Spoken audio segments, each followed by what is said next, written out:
G'day, my name's Guy. I'm a professional fisherman in New South Wales. G'day, it's Damien Bell. I'm a professional fisherman in Western Australia, south of Perth in the Peel Harvey Estuary. Hi, my name is Hugh Bailey. I'm 63 years old and I've been a professional fisherman for 40 years. Hi, I'm Margaret and I'm the wife of a professional fisherman in Queensland. Hello, I'm Chris. I'm Hugh's wife. I've been involved in fishing for 30 plus years, not as long as Hugh, but quite a long, considerable time. Hi, my name's Michael Hobson. I'm a fifth generation fisherman and I own and run a fish and chip shop and a seafood restaurant in Port Albert.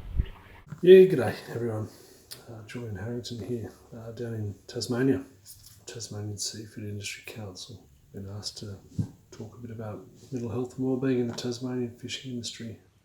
The reason I'm talking to you guys, I never understood how a man, especially a fisherman, could suffer depression. I just read a post from a lady and it tore my heart out on Facebook. And she hit it in the head. I feel lost and alone. There's hopelessness in everything I seem to be doing at the moment. I've spoken to many fishermen from all over Australia and other countries as well. Had many conversations with these people, and the conversations always go back to the same problems, concerns and emotions.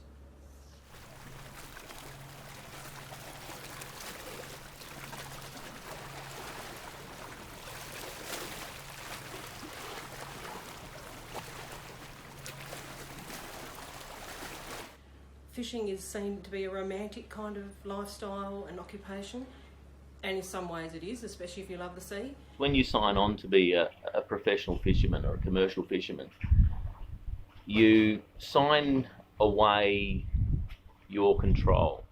You sign away your control to Mother Nature. Mother Nature is your boss, and you learn very quickly as a young deckhand that she is the boss and you better have respect for her. That's just something that we accept when we take this career on. Hard work, dangerous aspects to fishing. In recent years, our fishermen have faced cyclones, floods, and now we are also affected by the current drought. The thing that we have never signed on to, though, was that other people who don't understand how we live and how we operate having control over our lives as well. People I deal with on a daily basis have worries about resource access, they have worries about the excessive regulation, compliance, paperwork they need to fill out. Our big concerns are just the uncertainty in our industry. We're in limbo. We just don't seem to have any certainty. Fishermen don't know whether their licences platforms are to be reduced, which really has a big impact on their future because they may not be able to continue. That was probably the hardest thing for me to understand and come to terms with, was other people making decisions in faraway places. So I've seen that incredible rationalisation and I've seen that incredible loss. It's not just our wild catch fishers, our marine farmers are also under significant pressure. The oyster industry down here is the impact of sewage spills, POMs, Pacific oyster mortality syndrome. There's also the pressures of closures through harmful algal blooms.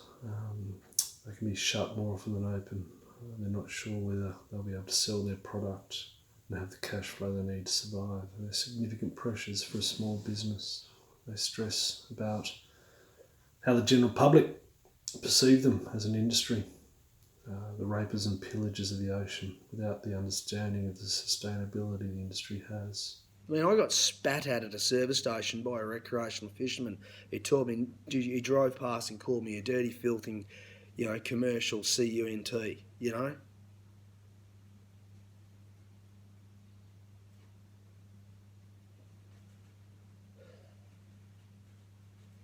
So the reason for this is explaining to other people out there that over time you get beaten, you get drained and empty, and you start to feel like, what's the point? We know what it feels like to be unfairly blamed for things we haven't done. We know what it feels like to have limited control over our futures. There's this illness that is depression. This illness that can grip people, and all these sort of pressures that I'm talking about can just drag them down to a depth people struggle to get back out of. A personal family incident that happened only some 3.5 months ago. It's broke my heart and broke my family's heart. A young nephew was involved with the fishing industry, worked on an oyster farm, made a very unfortunate decision to take his own life. At the moment, I can't see anything but darkness in front of me.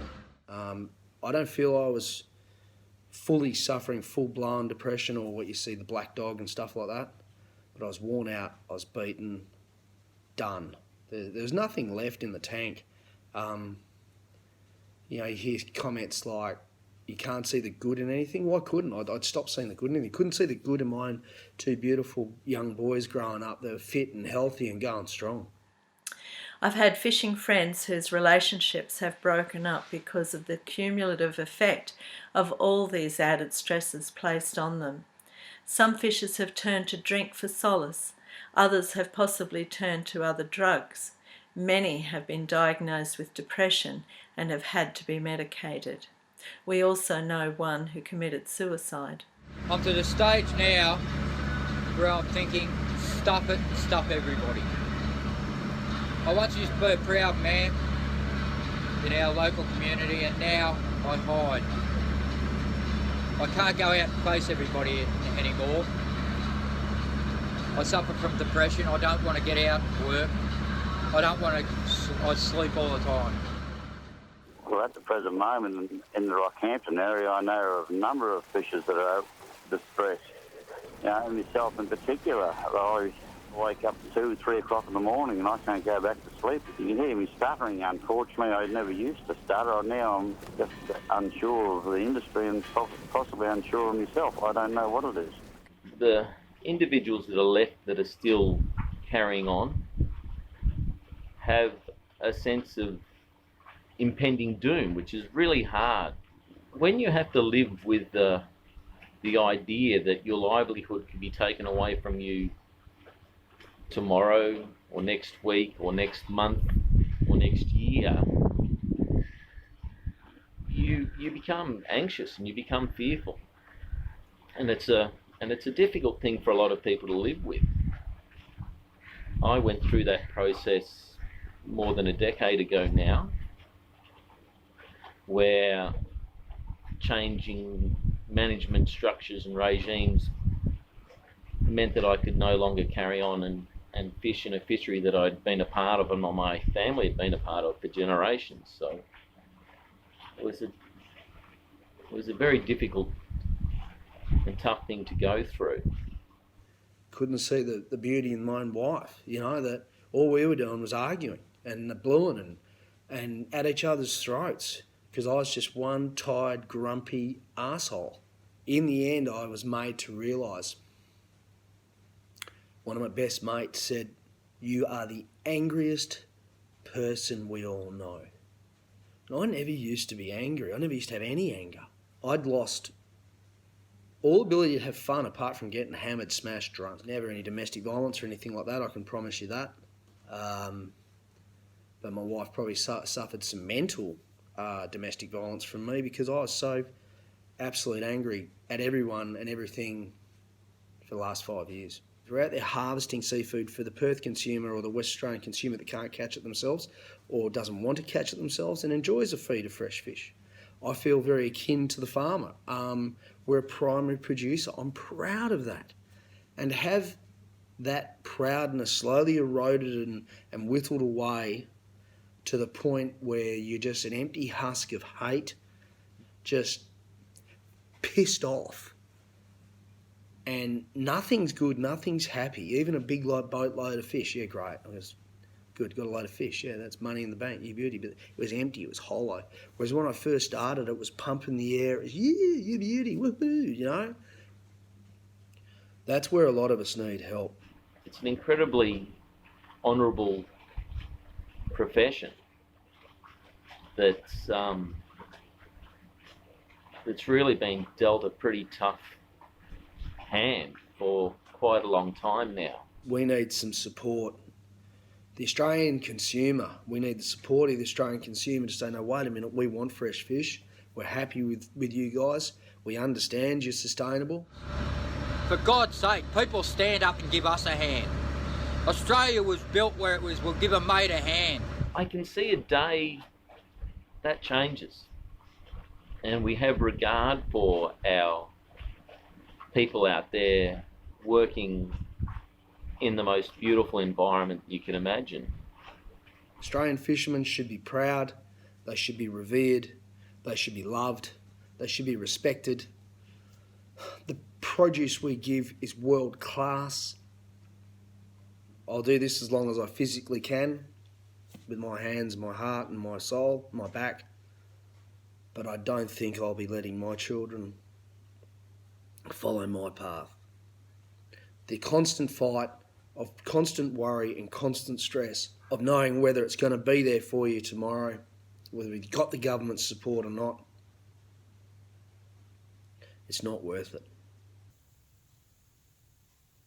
It's not easy for those that get left behind, and I wonder every day, could I have just pushed him to get that help that he so desperately needed, that help that is available. It's available in so many ways. From both you as fishermen, you as friends, you as colleagues. It's as simple as what a bloke did to me the other day who knows my situation, was in a meeting with me. Thought I wasn't quite my normal self. He just simply gave me a phone call. Said, "G'day Jules, just ringing to make sure everything's okay." It's as simple as it can be. I can understand depression now, I never used to. Not being able to see the good in anything, the positive in anything, and being angry all the time.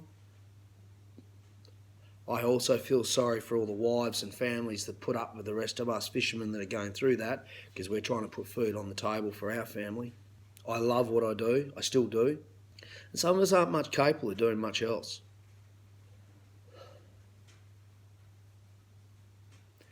Getting the nation to feel as proud as us as they feel of farmers. You look at a farmer, a poor farmer, oh, they've got drought or fire or flood or pestilence. Well, poor fishermen, sou'westerlies, westerlies, northerlies, rain, hail, shine, high tides, low tides, you know. Throw the government in there. We need some help too. But guys, back each other up and keep backing each other up. We need to take care of each other and ourselves and be patient with each other. Speak up, stay chatty, look after your mates, say good day. More support, more help. Please, show your support to the fishermen. Thank you.